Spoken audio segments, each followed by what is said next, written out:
Happy Wednesday, everyone. My name is meteorologist Heather Kane. It's time for our daily hail forecast, sponsored as always by See-Through Group, Umbrella Law Group, American Contractor Show, as well as Atlas Roofing. Thank you guys for sponsoring our videos. So let's get right into our weather headlines. We do have a chance to see some severe weather in the eastern Great Lakes region as well as into the northeast today, where both hail and wind are possible. So we'll get into that in just a second. And then getting into tomorrow, the central Virginia down to North Carolina has a marginal chance to see severe weather. So we'll talk about that as well. And then lastly, we're going to get into the tropics, where it's starting to get a little bit more interesting. It's starting to heat up, and we'll talk about the systems that are going on right now, as well as any potential areas worth watching, including one that may eventually head towards our way. So we'll get into that as well. But before we get into our forecast, we do have a few events coming up. The first one is this Saturday down at the University of Oklahoma. If you guys don't know, we do tailgates at all of the home games at OU. And so there is one this Saturday. The tailgate will start at 3 p.m. The game will kick off at 7. We have free food, free beer. We have the TVs up to watch the game as well. It's always a fun time, and it's going to be OU versus Kansas State. So if you want to come on down, we'll be there. It's always a lot of fun, and yeah, it's football. So, and then we have the RCAT MRCA Roofing Conference that is going to be down in Fort Worth at the Fort Worth Convention Center from September 27th through the 29th. So make sure you come on by if you are going to this conference and say hi to Hail Trace there. So we are one day away from the beginning of fall, and for some of us it is actually going to start feeling like it. I will show you at least briefly where in the next few minutes as well. But yeah, fall will officially start tomorrow, whether Mother Nature wants to actually do it or not. And we did have a 4-star map yesterday in Minnesota and parts of the eastern areas of the Minneapolis area. So this map is St. Paul, Woodbury, Minnesota, and River Falls, Glenwood City, Wisconsin. The largest hail that occurred on this map was up to 3 inches. It was isolated in nature, but River Falls southeastward, this was the hardest hit area here. And the number of homes impacted that was quarter size or larger was a little over 68,000. So this map is up on our website to purchase if you just want to do individual maps. If you're a subscriber, you should have access to this. And there are a few other little areas as well that saw some severe hail in western Wisconsin. So here are yesterday's storm reports as well as into this morning. You can see it was quite active here from eastern Minnesota into Wisconsin, and then earlier this morning in Michigan, plenty of hail reports as well as a few wind reports here in the upper part of the state of Michigan, and then a few scatter reports here in northern Kansas, and one lonely one out here in Oregon. So that was yesterday's activity, and then a few as well in the southeast. So here are current conditions across the lower 48. We have a cold front from the Great Lakes stretching down into central Missouri and westward into the Four Corners region. And then we have another low pressure here. This is the one that's been taking its time moving from the Pacific into California.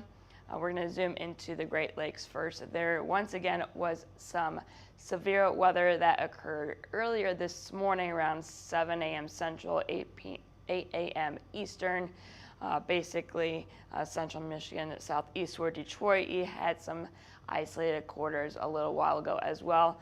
These storms are starting to track across Lake Erie and will enter Ohio pretty shortly, as well as into Pennsylvania and later on into New York.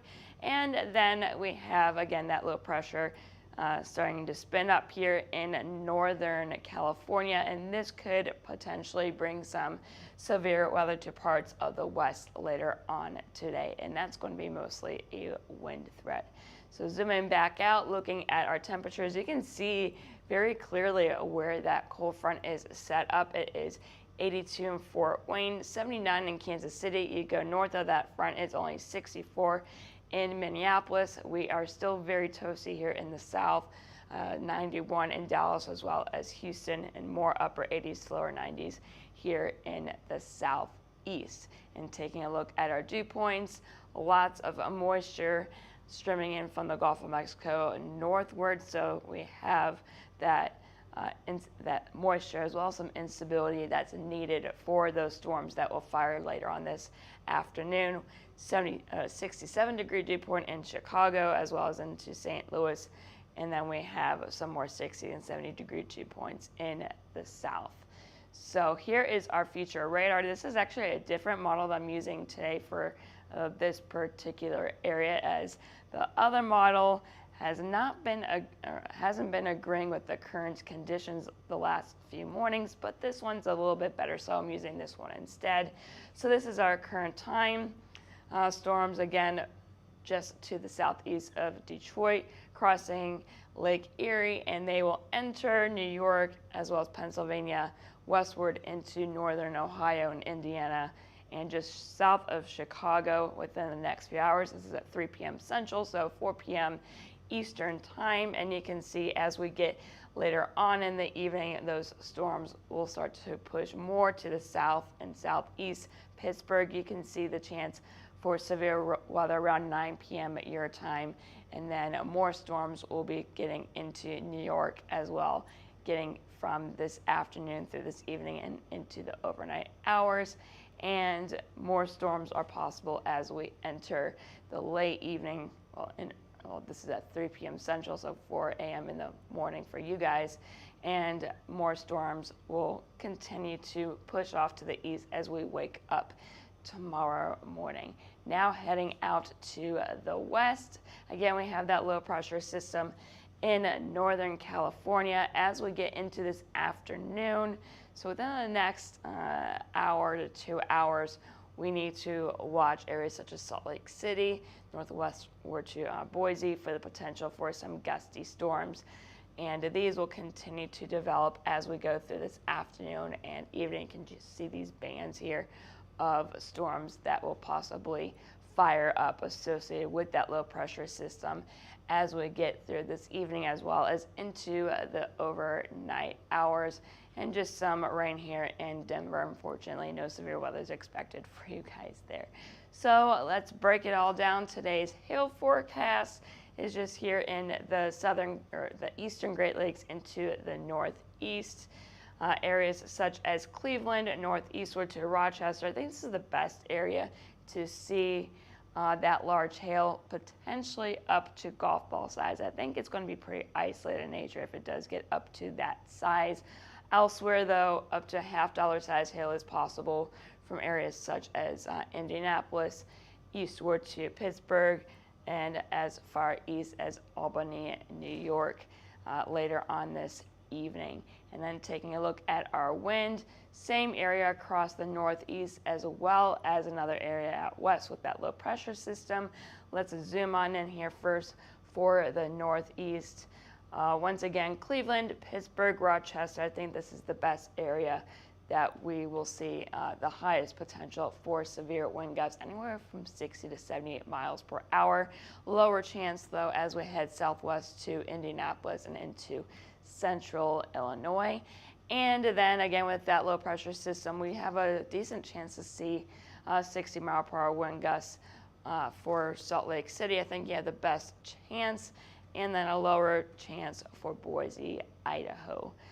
So a few areas that we will be watching for today. Now getting into tomorrow, that same cold front is going to be continuing to push off to the east-southeast. We're going to be waking up tomorrow morning with a few showers here in the Virginias. And then as we get that heating of the day tomorrow afternoon, you can see some bands of storms are expected to develop across central and eastern Virginia. And then getting on into later in the afternoon with that cold front, we could see storms as far south as Raleigh, North Carolina. And then that front will be pushing off the coast as we get into later tomorrow evening. So this is at 10 p.m. Eastern time.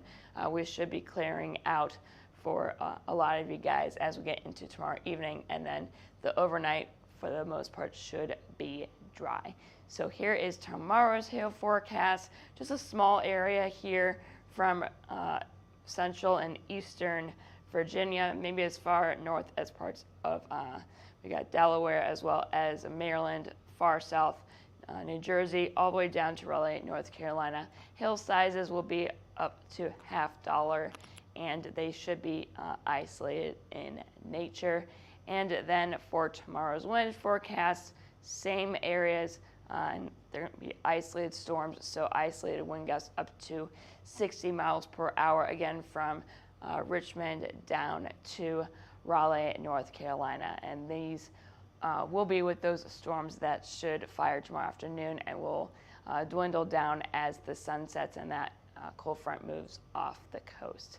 So here is our jet stream, kind of to show the clashing of those air masses as well. We have one little trough that is off into the Atlantic. This is the next big trough here that's causing the severe weather today as well as getting into tomorrow. And then we have that low pressure system that is going to be merging with the main jet stream, as you can see here, and getting into tomorrow. This main low here will continue to move off to the east and get into parts of Montana and the Dakotas. As of right now, it doesn't look like it's going to be favorable for severe weather. It's going to be too cool. There's not going to be really any instability, so it's just going to be cooler weather for you guys out there. And here is that main trough, continue to move off to the east tomorrow. Some cooler weather will come in behind that front in the northeast. And then getting into Friday, you can see these greens here with that low pressure. We're going to start to see some cooler air across the northern half of the U.S. for our Friday. So getting into tomorrow into Friday, it's going to start to feel like fall for you guys, but unfortunately, it's still going to be quite toasty here in the south. And you can see the system continues to push off to the east as we get into our weekend. So some cooler weather is expected here in the northeast. A little bit of a relief possibly in the south, but it's expected to warm back up as we get into late in the weekend and into the beginning of next week. But now let's check into our tropics. First, we have Hurricane Fiona. You can see that really well-defined eye here. She is still a major hurricane, slowly pushing off to the north, besides maybe some heavy swells across the eastern part of the U.S. It's not really going to be affecting us much here as she moves off to the north. So here is Fiona's track. Right now, Fiona is a Category 4. Winds are at 130 miles per hour, moving north at 8 miles per hour, and she will continue to do so as we get into tomorrow morning. And then you can see Fiona just moves off even further into Atlantic, really not affecting much in terms of really anything or anyone until she gets to basically parts of Canada this weekend with she will be basically considered subtropical by then, but the winds will still be a hurricane force. Now next we have Tropical Storm Gaston. So yesterday this was Tropical Depression 8. This is now Tropical Storm Gaston. Again, just another fish storm, not expecting to really impact any people except for a few little islands out in the Atlantic. So 65 miles per hour is what Gaston is at right now. It will strengthen a little bit as we get into this evening. Still expected to stay as a strong tropical storm. And then as we get into tomorrow and into Friday and our weekend, you can just see it really doesn't affect a whole lot of people. It's just going to be out in the Atlantic. Now, here is the disturbance. It's not named or anything right now. We're watching this very carefully. This is out in the Eastern Caribbean, and just it's a little disorganized at this moment. So again, it's not named or anything, but I'm going to show you in just a second where this potential disturbance, maybe future storm, will be heading. So right now the models are in pretty good agreement within the next few days that it's going to move off into the Caribbean, so west-northwestern track. But then as we get into the end of the weekend and into the beginning of next week into next weekend, you can see the models are a little unsure. So it's not even named yet, you guys. It's something that we are watching, and it's really far out. So just stay tuned here to Hail Trace for any updated information on this potential system. So within the next 2 days, this disturbance does have a 70% chance of developing into a named storm, and then a 90% chance within the next 5 days. So it's a pretty good chance here that this will become Hermine as we get into the next day or two. So again, stay tuned to Hail Trace for any updates on that. And then we have another disturbance out here in the Atlantic, only a 20% chance of development within the next 2 days, and then only a 30% chance within the next 5. And then lastly, we have another one off the coast of Africa here, the western coast of Africa, 20% chance of development within the next 2 days, but a 50% chance within the next 5. But you can already see here, I mean, as of right now, if this stays true, it'll be heading north. But you know, anything can change here. So things are starting to finally get active. We're just past the peak of hurricane or the tropical season, but it's not uncommon to see storms going through, you know, November. So we are not even close to the end of the season. The next named storm, which will be potentially the one that may eventually head towards the U.S. Eventually, maybe. This will be Hermine, and then after that, we have Ian, Julia, and then Carl, and then you can see all the other names here that are for the tropical cyclones in the Atlantic. So I know that was a mouthful. The tropics are finally getting going. We have severe weather in the Northeast today, so make sure that you follow us on Twitter, Facebook, Instagram, and YouTube so you don't miss anything, especially if we have a surprise hailstorm like we did last night. And then follow us on TikTok as well, where we've been creating some fun content for you guys to watch. And then if you have any questions, concerns, if you just want to say hi, you can give us a call at 855-334-4245. You can email us at info@hailtrace.com and check out our website at www.hailtrace.com. We'll keep you updated, you guys, with anything that develops. But for now, my name is meteorologist Heather Kay. I hope you all have a great rest of your Wednesday.